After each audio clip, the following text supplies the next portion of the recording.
warahmatullahi wabarakatuh. Perkenalkan, saya atas nama Winda Wispita dengan NIM D1A02410314 dari program studi S1 Ilmu Hukum, Fakultas Hukum, Ilmu Sosial dan Ilmu Politik. Jadi di sini saya akan mempresentasikan hasil mengenai kasus saya, yaitu dampak pinjaman online dan judi daring dalam perspektif Islam dalam kasus seorang ibu di Ngawi. Baik, yang pertama yaitu kasus apa, siapa, dan di mana. Jadi kasus ini melibatkan seorang ibu berinisial R di Ngawi, Jawa Timur, terlibat dalam praktik pinjaman online yang digunakan untuk berjudi. Beliau diduga menggelapkan uang perusahaan tempatnya bekerja hingga mencapai ratusan juta rupiah untuk membayar utang tersebut. Ketidakmampuan membayar utang tersebut membuatnya mengambil langkah ekstrim dengan menggelapkan uang perusahaan yang berujung pada penangkapan oleh pihak berwajib. Lalu yang kedua, saya akan menjelaskan tentang konteks permasalahannya. Jadi permasalahannya ini mencerminkan maraknya pinjaman online yang sering disalahgunakan untuk aktivitas judi yang merupakan praktik haram dalam Islam. Judi atau masyir dan riba atau bunga dilarang karena dapat menimbulkan kerugian finansial, merusak moral individu, dan berdampak negatif pada keluarga dan masyarakat. Dalam konteks ini, beliau terjebak dalam siklus utang yang semakin memburuk, menunjukkan betapa berbahayanya praktik pinjaman online dan judi. Selanjutnya, saya akan menjelaskan tentang bagaimana sikap Islam dalam kasus ini. Jadi, Islam mengajarkan agar umatnya menjauhi segala bentuk praktik yang merugikan diri sendiri dan orang lain. Dalam menghadapi kasus seperti ini, seharusnya individu mencari solusi halal dan tidak merugikan orang lain. Islam mendorong umatnya untuk menggunakan harta dengan bijak dan bertanggung jawab. Dalam menyikapi kasus seorang ibu di Ngawi yang terjerat utang pinjaman online atau pinjol untuk judi, Islam mengajarkan beberapa prinsip dan tindakan yang harus diambil. Yang pertama yaitu adanya kesadaran akan larangan riba dan judi, yang dimana Islam melarang riba dan judi karena keduanya merugikan individu dan masyarakat. Riba dianggap sebagai eksploitasi, sedangkan judi menciptakan ketidakpastian dan kerugian finansial. Dalam Quran Surah Al-Baqarah ayat 275, Allah Subhanahu wa Ta'ala berfirman, Allah telah menghalalkan jual beli dan mengharamkan riba. Yang kedua yaitu mencari solusi halal. Islam seharusnya mencari solusi keuangan yang halal, seperti menggunakan lembaga keuangan syariah yang menawarkan pinjaman tanpa bunga atau Qardul Hasan. Fatwa MUI menegaskan bahwa pinjaman seharusnya bersifat tolong-menolong dan tidak mengandung unsur keuntungan. Lalu yang ketiga yaitu pendidikan dan literasi keuangan. Penting untuk meningkatkan literasi keuangan di masyarakat agar mereka memahami risiko pinjaman online dan judi. Edukasi tentang manajemen uang dan cara memilih layanan keuangan yang sesuai dengan prinsip syariah sangat diperlukan. Dan yang terakhir yaitu adanya dukungan moral dan sosial. Masyarakat harus saling mendukung, terutama bagi mereka yang terjerat utang, memberikan keringanan atau penundaan pembayaran utang bagi yang mengalami kesulitan dalam tindakan yang dianjurkan dalam Islam. Selanjutnya saya akan menjelaskan tentang solusinya. Jadi solusi yang tepat adalah meningkatkan kesadaran masyarakat tentang risiko pinjaman online dan judi. Edukasi keuangan syariah perlu diperkuat agar masyarakat memahami alternatif yang sesuai dengan prinsip Islam, seperti lembaga keuangan syariah yang menawarkan Qardul Hasan atau pinjaman tanpa bunga. Selanjutnya saya akan menjelaskan tentang dalil akli dan nakli. Yang pertama, dalil akli. Secara logika, praktik judi dan utang berbunga hanya membawa dampak negatif baik bagi individu maupun masyarakat. Dampak sosial yang ditimbulkan seperti kehancuran keluarga, peningkatan kriminalitas, dan penurunan kualitas hidup menjelaskan mengapa kedua praktik ini sangat tidak dianjurkan. Dengan memahami bahaya tersebut, diharapkan masyarakat dapat menjauhi perilaku yang merugikannya. Selanjutnya saya akan menjelaskan tentang dalil naklinya, yaitu yang pertama Al-Quran. Di dalam Quran Surah Al-Baqarah ayat 275 yang artinya orang-orang yang memakan riba tidak akan berdiri pada hari kiamat kecuali seperti berdirinya orang yang dipukul syaitan. Ini menunjukkan betapa seriusnya dosa riba.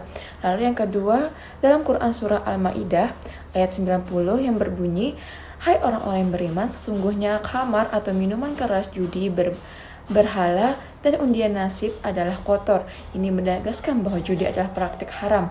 Dan menurut hadis dari Abu Hurairah radhiyallahu anhu, Rasulullah SAW bersabda, Allah melaknat peminum khamar, pelaku judi, penulis, dan saksinya hadis riwayat Ahmad.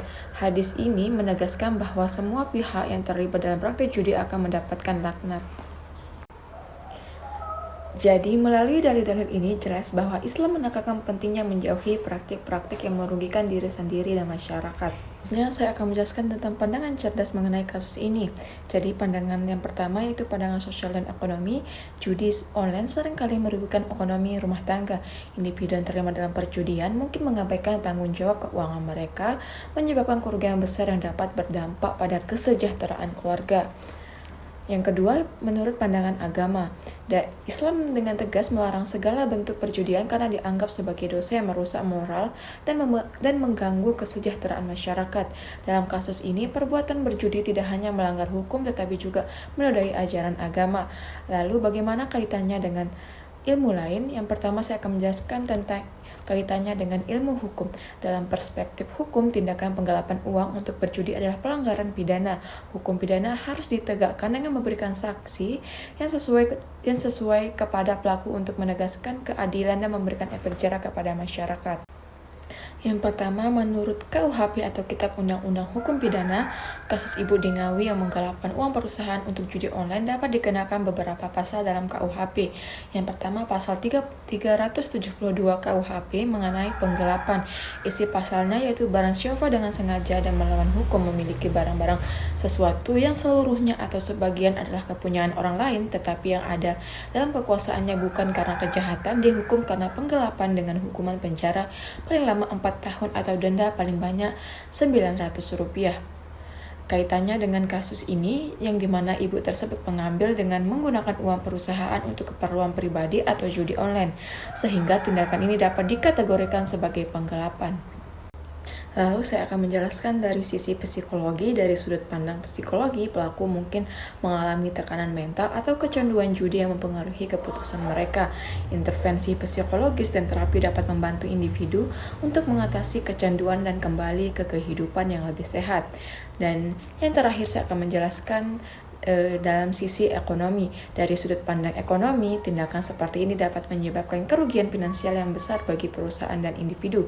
Memastikan pendidikan keuangan yang baik dan penegakan hukum yang kuat adalah langkah penting untuk mencegah tindakan serupa. Yang terakhir saya akan menjelaskan tentang melihat kasus dari berbagai sisi. Yang pertama, sisi pelaku. Mungkin dari sisi pelaku memungkinkan terdapat faktor ekonomi atau psikologis yang mempengaruhi tindakan mereka.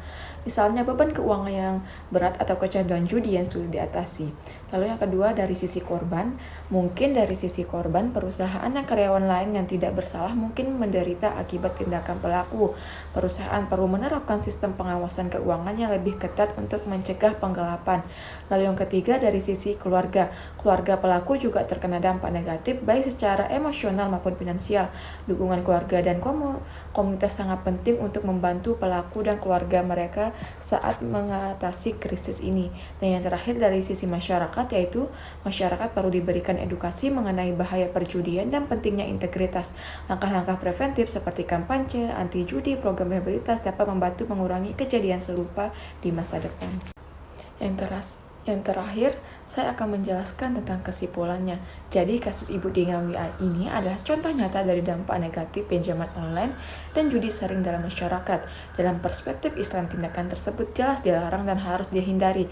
Edukasi keuangan, akses lembaga syariah, dan dukungan sosial merupakan solusi penting untuk membantu individu terhindar dari jeratan utang dan praktik haram lainnya. Dengan memahami dalil akli dan nakli, diharapkan masyarakat dapat lebih bijak dalam menghadapi tantangan finansial. Jadi sekian dari saya, kurang lebihnya mohon maaf apabila ada salah kata atau kalimat, mohon dimaafkan. Wabillahi taufiq wal hidayah. Wassalamualaikum warahmatullahi wabarakatuh.